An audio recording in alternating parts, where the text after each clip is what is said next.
Good morning. Craig Howard here. Happy to be with you again. I was reading an article that appeared in Leadership Journal, and it told about a person who has learned to handle conflict in his relationship. Just also happens to that he's been married 60 years and he's 90 years old. Um, he was driving.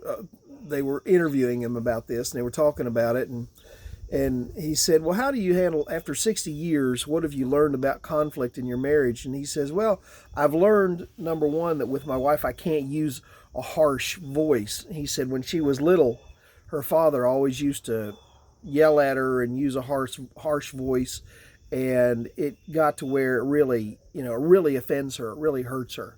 And so he had learned that about his wife. And he said, "So what do you do?" He said, "Well, the other day we were out and she was driving. I don't know if she's 90 also, but anyhow, she was driving.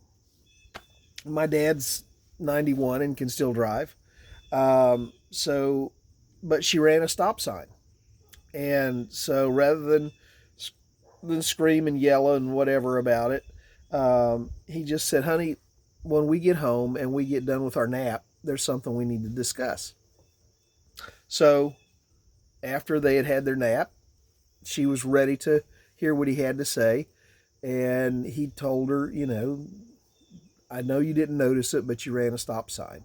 And we just have to be careful. Neither one of us maybe are as alert as we once were, and we just have to be careful." And she handled it very well, and the conflict was fine. He said when it happened, it scared him to death, but they were fine. Everything worked out. The writer of the article said he hopes that whenever he's 90, he'll be able to handle conflict that well too. It would be nice if we didn't have to wait till we were 90 to learn to handle conflicts well, wouldn't it? For some of us, that means we're never going to make it to learning how to handle conflicts if we always have to wait till we're 90. The Bible says in Proverbs 13:3, "Those who guard their lips preserve their lives, but those who speak rashly will come to ruin." Those who guard their lips will preserve their lives, but those who speak rashly will come to ruin. Nothing does more damage in this world than this thing right here. It can also be a source of blessing. It can be a source of wisdom.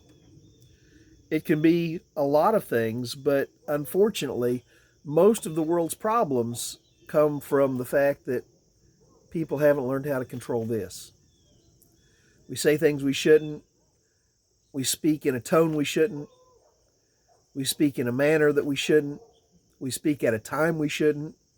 We say things that we shouldn't. The list goes on and on.